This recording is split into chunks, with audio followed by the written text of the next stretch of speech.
नमस्कार।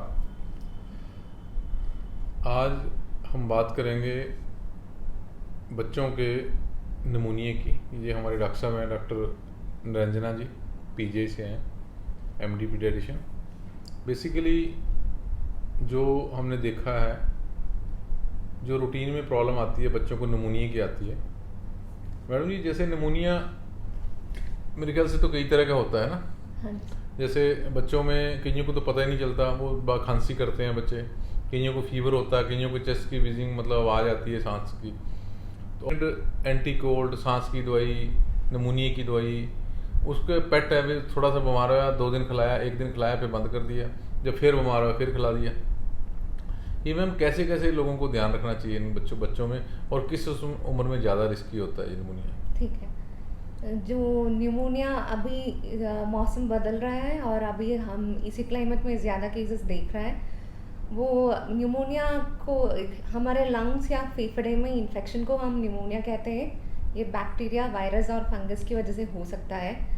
ये WHO की रिपोर्ट बोलता है कि इंडिया में 5 साल की उम्र के नीचे वाले बच्चों में न्यूमोनिया है सबसे बड़ा किलर, मौत की सबसे बड़ा कारण होता है न्यूमोनिया।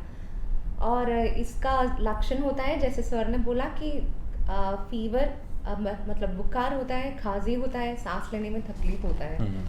और जो छोटे बच्चे हैं उनको सांस लेने में तकलीफ, हमको कैसे इसका लक्षण होता है कि वो तेज़ तेज़ सांस लेता है, या छाती का इधर हमने चेस्ट इंड्रॉइंग बोलता है या चेस्ट रिट्रैक्शन बोलता है, मुझे लग रहा है हिंदी में गड्ढे पड़ रहा है। हाँ, ऐसे खड्डे पड़ रहा है। ऐसा ऐसा चेस्ट रिट्रैक्शंस होता है। तब अगर ऐसा कुछ लक्षण है तो आप ज़रूर आपके पास की हॉस्पिटल में जाना है और डॉक्टर को दिखाना है।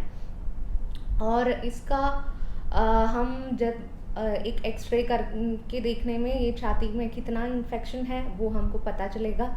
और कभी कभी अगर छोटे बच्चा है, जो 6 महीने के नीचे वाले बच्चा है, ठीक है। उनमें न्यूमोनिया फेफड़ा से खून में स्प्रेड करने की चांस है, तब हम कुछ ब्लड टेस्ट भी करके देखने में हमको ज़्यादा काफ़ी सारी इन्फॉर्मेशन मिलती है।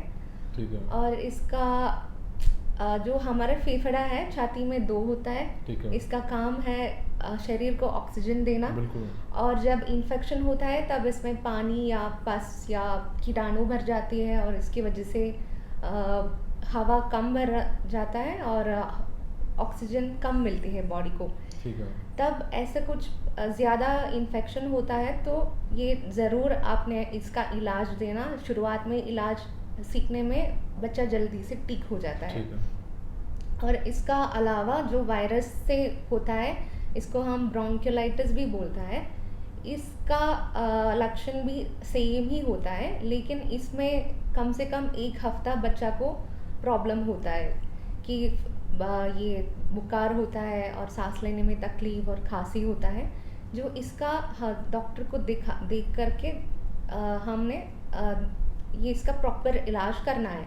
कभी कभी एंटीबायोटिक की ज़रूरत है तब एंटीबायोटिक देता है डॉक्टर, कभी कभी एंटीबायोटिक की ज़रूरत नहीं होता है। स्पेशली जो छुट्टी वाले बच्चा होता है, 1 साल के नीचे वाले बच्चे, इसमें हम अननेसेसरली एंटीबायोटिक दे उनको बाद में उनके पेट में ख़राब होने की चांस है, इन्फ्लेमेटरी बाउल डिजीज़ होने की चांस होता है। इसलिए जो बच्चा है उनको एंटीबायोटिक की ज़रूरत होता है तब हम एंटीबायोटिक देता है। जो उनका एंटीबायोटिक की ज़रूरत नहीं होता है वो एंटीबायोटिक हम नहीं देता है। और घर में भी आपको देख सकता है कि डेंजर साइंस, जो बच्चा अच्छे से खाना पीना नहीं करता है, जो ज़्यादा एक्टिविटी कम है, खेलता नहीं, ज़्यादा देर सोते लेटते रहता है, या इसका रंग नीला कलर होता है जो हम साइनोसिस बोलता है, और इसका सीटी वाला आवाज़ आ रहा है, जैसे सर ने बोला विस्लिंग साउंड आ रहा है। जो बच्चा होता है वो उसमें कन्वल्शंस आता है, कभी कभी ज़्यादा उल्टी करता है, ऐसा कुछ। और इसका ऑक्सीजन सैचुरेशन भी, अगर आपके घर में पल्स ऑक्सीमीटर है तो वो चेक कर सकता है कि 95 के नीचे आ रहा है। ऐसा ये सब डेंजर साइंस होता है। अगर ये प्रॉब्लम है तो अब फटाफट हॉस्पिटल में जाना है। और जो बच्चा होता है 2 महीने के नीचे वाला बच्चा, उनको ज़रूर कभी कभी हॉस्पिटल में एडमिट होने की चांस भी है कि उनको न्यूमोनिया फेफड़ा से खून में स्प्रेड होने की और सीरियस इन्फेक्शन होने की चांस ज़्यादा होता है। ठीक है। वो ऐसा वाला बच्चों को ज़्यादा ध्यान देना है हम। ठीक है। जो मैम ये एंटीबायोटिक है या सांस की दिक्कत है, कई बच्चों को आपने देखा होगा, वो इनहेलर देते हो आप बच्चों को, और पेशेंट नहीं लेना चाहता, बच्चे खास करके, भाई हमारे बच्चे को जी ये नहीं लेना, ये हमारा को दमा नहीं हुआ है। ये कितना ज़रूरी है या दवाई ज़रूरी है उसमें?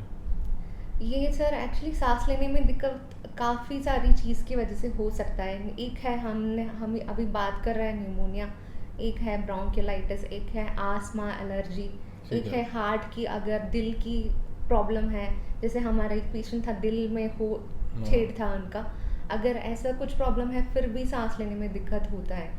अगर बच्चा को आस्मा है, वो डायग्नोज हो रहा है और इसमें ये सीटी वाला आवाज़ आ रहा है, तब हम ज़रूर उनको इनहेलर देना है, मतलब आपका डॉक्टर प्रिस्क्राइब किया तो तब आप देना पड़ेगा। ठीक है। नहीं तो ये वर्सन करेगा। और मैंने बोला कि ये फेफड़ा के काम होता है शरीर को ऑक्सीजन देना। अगर ऑक्सीजन अच्छे से नहीं मिल रहा है तो बच्चा का ग्रोथ इफ़ेक्ट करेगा, इसका ब्रेन का डेवलपमेंट इफ़ेक्ट करेगा, बाकी उनका स्कूल परफॉर्मेंस इफ़ेक्ट करेगा। इसलिए ये सब ये छोटी चीज़ भी हम अच्छे से ध्यान रखना ठीक है। इम्पॉर्टेंट है। और जो बच्चा होता है न्यूट्रिशन कम होता है, जो कमज़ोरी वाला बच्चा होता है, इसमें कभी फीवर भी नहीं आती है, न्यूमोनिया में उतना तेज़ है बुखार नहीं आती है वो। इसलिए हम ये आपको कुछ ये सारे लक्षण हो लग रहा है बच्चा में, तब आप हॉस्पिटल डॉक्टर को दिखाना पड़ेगा।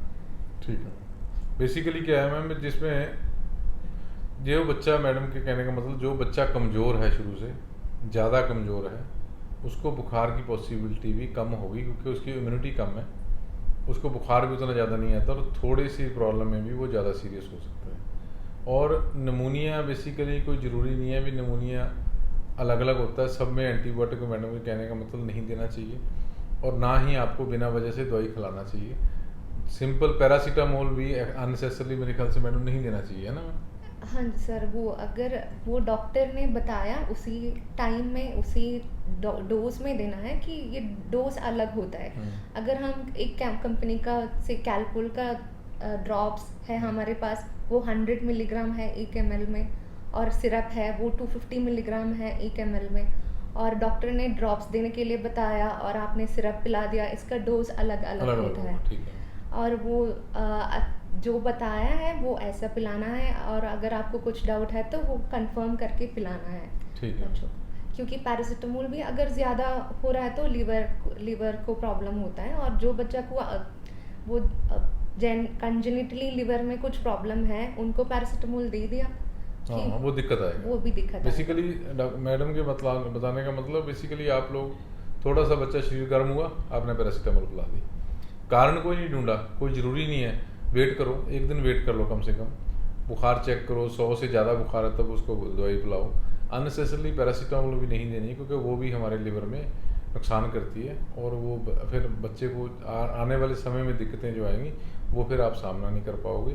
इसलिए आपने हर एक चीज़ का ध्यान रखना, बच्चों को भी बचाना है, मतलब ध्यान रखना है, साथ में जब लगे तो ज़रूरत, जैसे 2 महीने से मैडम ने नीचे को बच्चे को बताया, उसका आपने जल्दी ध्यान करना है, क्योंकि 2 महीने से नीचे के बच्चे को आपको भी नहीं पता चलेगा कि ज़्यादा सीरियस कब हो गया। सो इतना कहते हुए आगे फिर हम बात करेंगे बच्चों के बारे में। धन्यवाद।